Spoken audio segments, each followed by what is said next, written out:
ప్రపంచ దేశాలన్నీ వ్యతిరేకిస్తున్న అమెరికా అధ్యక్షుడు డొనాల్డ్ ట్రంప్ మాత్రం శాంతించడం లేదు. విదేశాల నుంచి వచ్చే అల్యూమినియం, స్టీల్పై 25% సుంకం విధిస్తున్నట్లు ప్రకటించారు. ప్రధాని నరేంద్ర మోదీ అమెరికాలో పర్యటించనున్న నేపథ్యంలో ఇది ఎదురుదెబ్బ.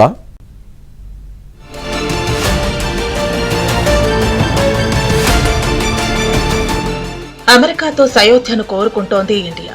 అందుకే అగ్రరాజ్యం ఎంతగా రెచ్చిపోతున్నా అంతర్జాతీయ అవసరాల దృష్ట్యా మన దేశం సర్దుకుపోతోంది. హార్లీ డేవిడ్సన్ బైక్ పై ట్యాక్స్ తగ్గించింది. మన వారిని అమెరికా సైనిక విమానంలో తరలించినా చాలా కామ్గా ఉండిపోయింది.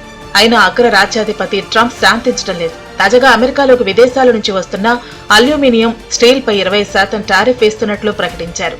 ఇది కెనడా, మెక్సికో, చైనాకే కాదు అన్ని దేశాలకు వర్తిస్తుందని ట్రంప్ తేల్చి చెప్పారు. చాలా దేశాలు అమెరికా వస్తువులపై 130% ట్యాక్సులు వేస్తున్నా తాము టారిఫ్లు వేయటం లేదని 1% టారిఫ్ విధించింది. స్టీల్, అల్యూమినియం దిగుమతులపై యుఎస్ అదనపు టారిఫ్లు వేస్తే మన దేశ కంపెనీలు నష్టపోతాయి. యుఎస్ మాదిరిగా యూరోపియన్ యూనియన్ సైతం టారిఫ్లు విధిస్తే మరింత నష్టం తప్పదు.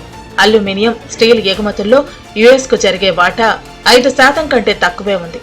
ఈ ఇండస్ట్రీ తమ మొత్తం ఎగుమతుల్లో 12% యుఎస్ కు ఎక్స్పోర్ట్ చేసి లాభాలు ఆర్జించాలని చూస్తోంది. ఈ ఎక్స్పోర్ట్ ప్రణాళికకు ట్రంప్ నిర్ణయం పెద్ద ఎదురుదెబ్బని చెప్పవచ్చు. దిగుమతి శాతం 25% దేశాలతో నిమిత్తం లేకుండా ఎక్కడి నుంచి వచ్చినా విధిస్తానని చేసినటువంటి ప్రకటనతో సోమ మంగళవారాల్లో స్టాక్ మార్కెట్, మన దేశంలో స్టాక్ మార్కెట్ కుప్పగూలిపోయి లక్షల కోట్ల మేరకు నష్టం జరిగిందనేటువంటిది మనం చూస్తున్నాం. ఇది ఇంకా కొనసాగుతుందా, మరింత దిగజారుతుందా అనేటువంటిది చూడాల్సి ఉంది. ఈ పూర్వరంగంలో నరేంద్ర మోడీ అమెరికా పర్యటనకు వెళ్ళారు. ఆ పర్యటనలో ట్రంప్తో ఏం మాట్లాడతారు, ఏం సాధిస్తారు, భారత్కు ఎలాంటి మినహాయింపులు ఇస్తారు అనేటువంటి ఆశలు ఇంకా అనేక మందికి ఉన్నాయి. వాటినే దింపుడు కళ్ళం ఆశలు అంటారు. నిజానికి ట్రంప్కి ఏ దేశమైనా ఒకటే. తన ప్రయోజనాలు ముఖ్యం తప్ప భారత్ అయినా లేదా మరొకటైనా వాడికేమీ ఉండదు.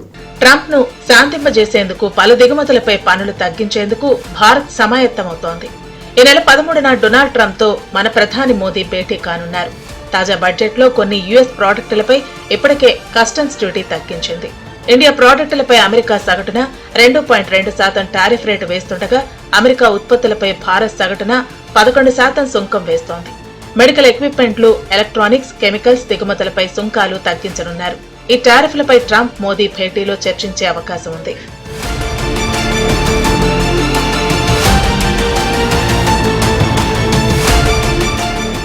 భారత్కు అతిపెద్ద వాణిజ్య భాగస్వామి అమెరికా. 2023-24లో అమెరికాకు మన ఎగుమతుల విలువ $77.5 బిలియన్. భారత్ చేసే మొత్తం ఎగుమతుల్లో 18% అమెరికాకే కావటం విశేషం.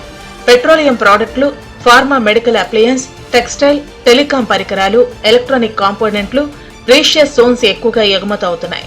ఇండియా ఐరన్, స్టీల్, ఇతర మెటల్స్, కాయిన్స్ ను కూడా ఎగుమతి చేస్తోంది. మనం చేసుకుంటున్న మొత్తం దిగుమతుల్లో యుఎస్ వాటా 6%. క్రూడ్ ఆయిల్, మిలిటరీ ఎక్విప్మెంట్లు, విమాన విడిభాగాలు, ఎలక్ట్రికల్ మెషినరీని యుఎస్ నుంచి ఎక్కువగా దిగుమతి చేసుకుంటున్నాం. అమెరికా వస్తువులపై దిగుమతి సుంకం తగ్గించకపోతే భారత్కే ఎక్కువ నష్టం.